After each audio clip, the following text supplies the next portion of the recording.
move to the next one. It's the air impacts on cloud dynamics. Mikael. Good morning, everyone. My name is Mikael.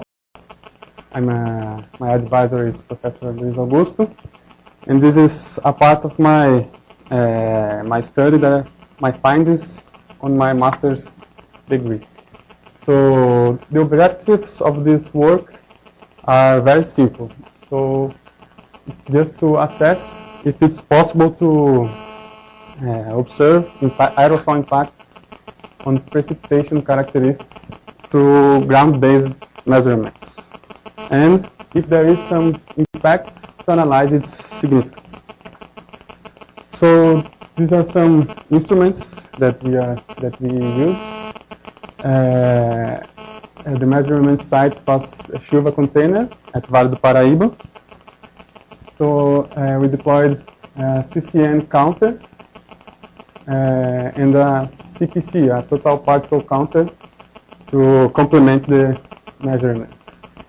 So with these two instruments, we have CCN concentrations at 5 supersaturation and the total particle count.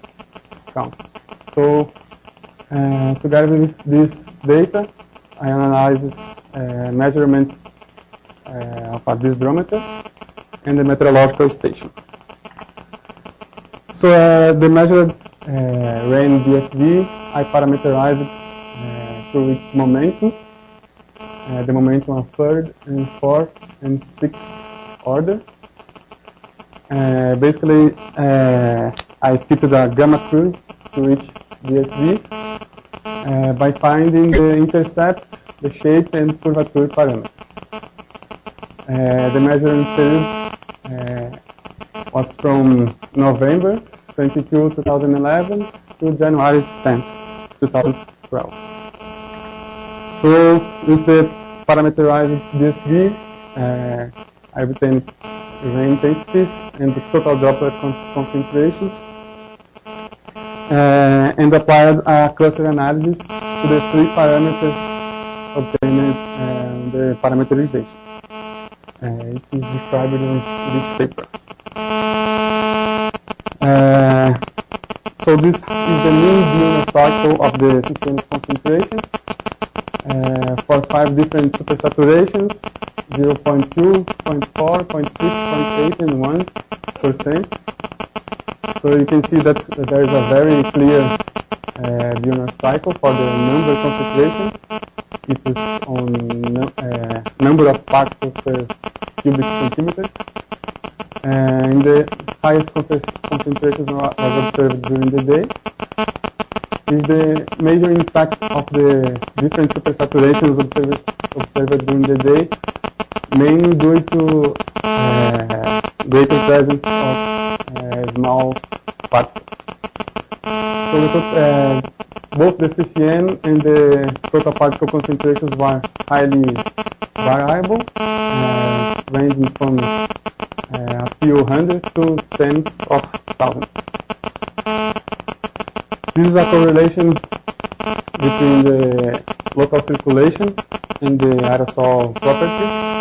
Here is the CCN number of concentrations and the wind intensities and direction.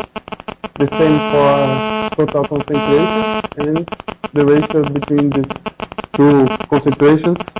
It is a measure of the particle efficiency to condense droplets. So you can see here is a picture of the location. The location is marked in red, and you can see very clear that the aerosols coming from the city are more numerous, but the most efficient ones are associated with more natural environments. You can see the spectrum higher. This is the result for the parameterization of the DSV. You can see the parameterized rain intensity and the measure. It is very well correlated. So the method for the parameterization was very efficient. Here's visualization of the cluster analysis that I applied. Defining this state with the 3 parameters. I had to apply some corrections to the parameters so the numerical variations were similar. So I take the half of the state parameter and the logarithm multiplied by 2 in the intercept. So I applied the Camille's method, supervised. I chose the numbers of clusters that I wanted a priori before the algorithm ran. So I ran some tests and varying the numbers of clusters from 2 to 20, and I came up with 7 that I thought that best represent the data with little redundancy. For each group that I identified, there is the centroid defined by the geometric mean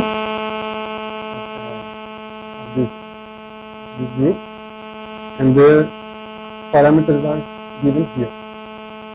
So you can see that with the exception of cluster number 6, all 3 parameters of the gamma curve decrease with increasing rain intensity, and the most frequent clusters were also associated with strongest precipitation and the greatest rain accumulation.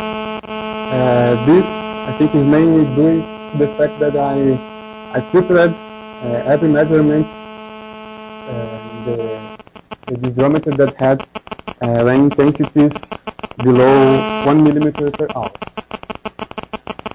So I classified these clusters in 3 kinds.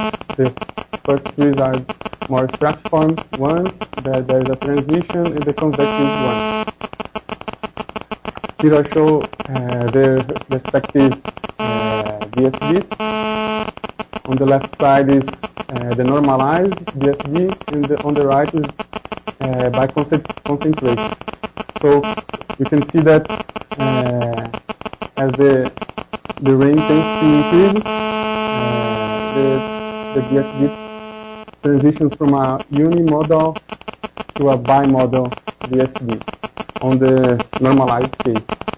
The cluster number 6 are associated mainly to very large particles with very low concentrations, total concentration. And the strongest rain intensities are associated with broad DSVs. So I've applied a daily pattern classification to identify similar environments that should produce similar kinds of precipitation. So it was a very simple approach. It is mainly based on daily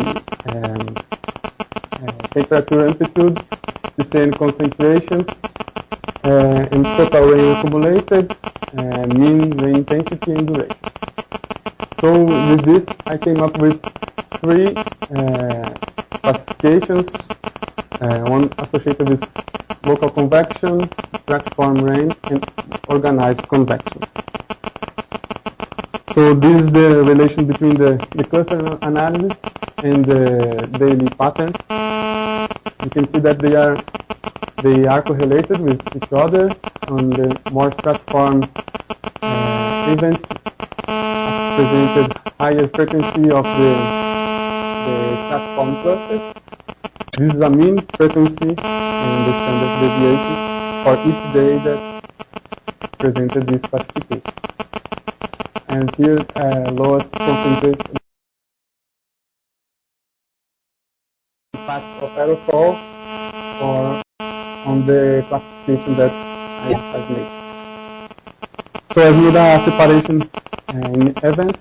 So basically, in my set of DSD data, when there were an interval greater than 20 minutes, I said that it's a start of a new event.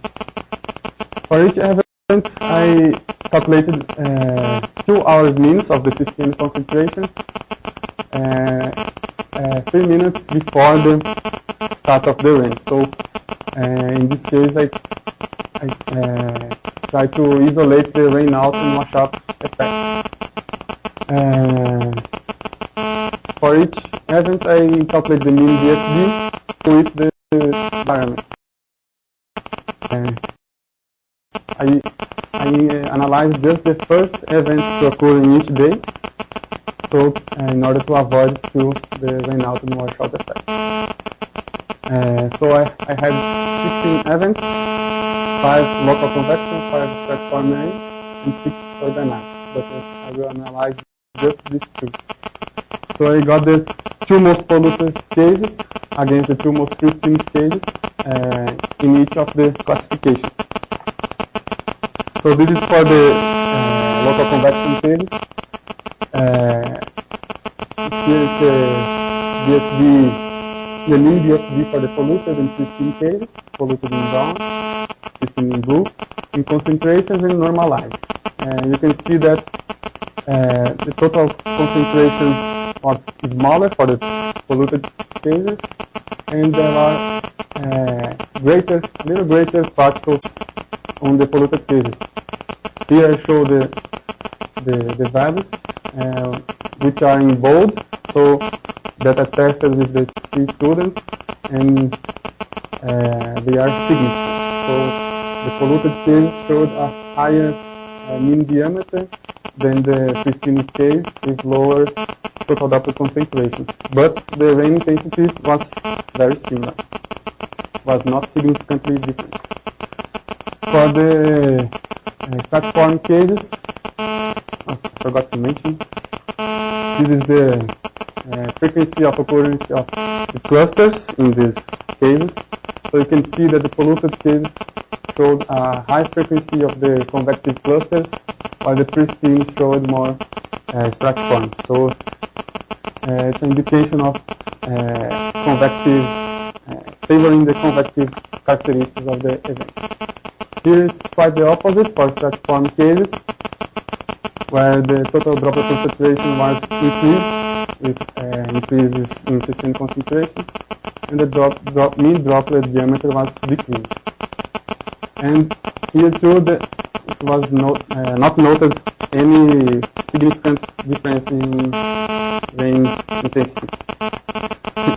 With my conclusions, the CCN concentrations in that location varied between levels of urban and rural sites. The mean CCN concentration was about 2,000 per centimeter cubic. A very clear diurnal cycle and very dependent on local circulation. The DSD parameterization was very effective. The cluster analysis was very useful to identify patterns of the DSD and to better characterize the events. So an increase in CCN in stratiform cases were associated with decrease in diameter, increase in total droplet concentration, and the opposite for the local convection cases. But you can see that the increases in CCN are much higher percentually than the impacts on the DSD. So the CCN covered convective characteristics on local convection cases and favored stratiform features on stratiform rain. So I note that it is a very restrictive analysis because I had to make a lot of classifications. So we need more data to make bolder conclusions. So that's it.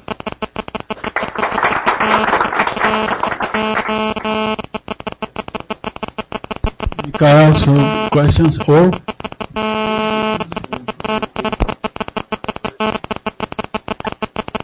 I think it's mainly due to increased activity in the city. There are a lot of cars, roads nearby the site. There are cars from the workers at the institute. There are city activity. There are I think this is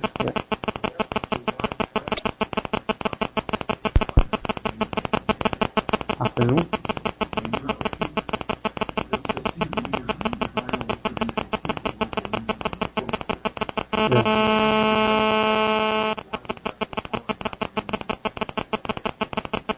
think it's mainly, I don't know. Rain out.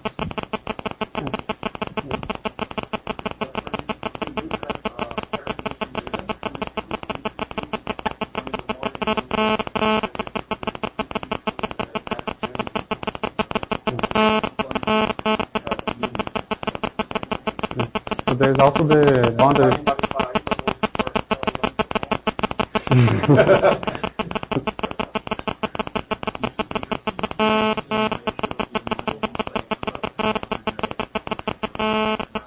Yeah. The anthropogenical sources, like I've shown here.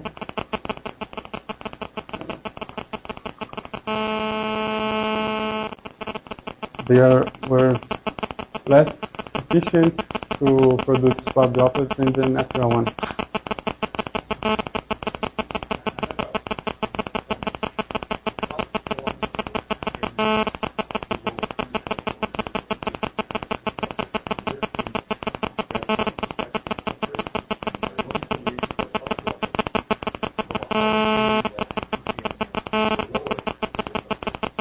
There is a lot less variation.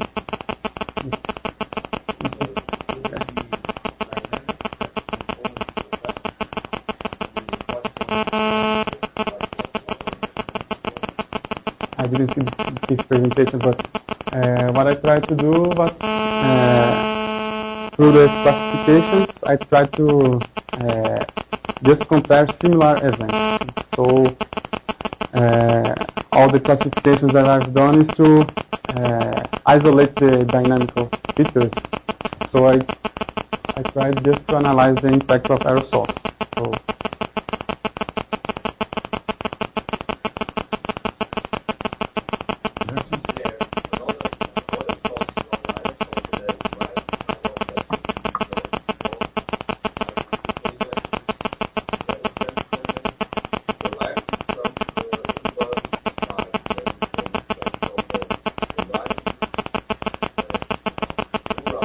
that sea breeze, it's also the direction of sea breeze.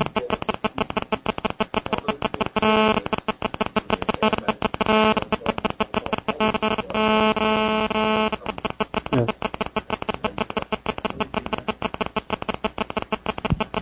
Yeah, but not.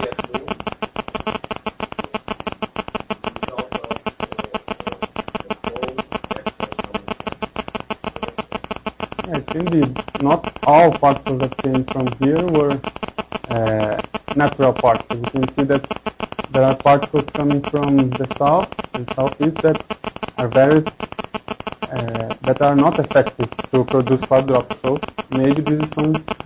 So, Mikhail, there was another instrument that he didn't mention, was a filter. So he has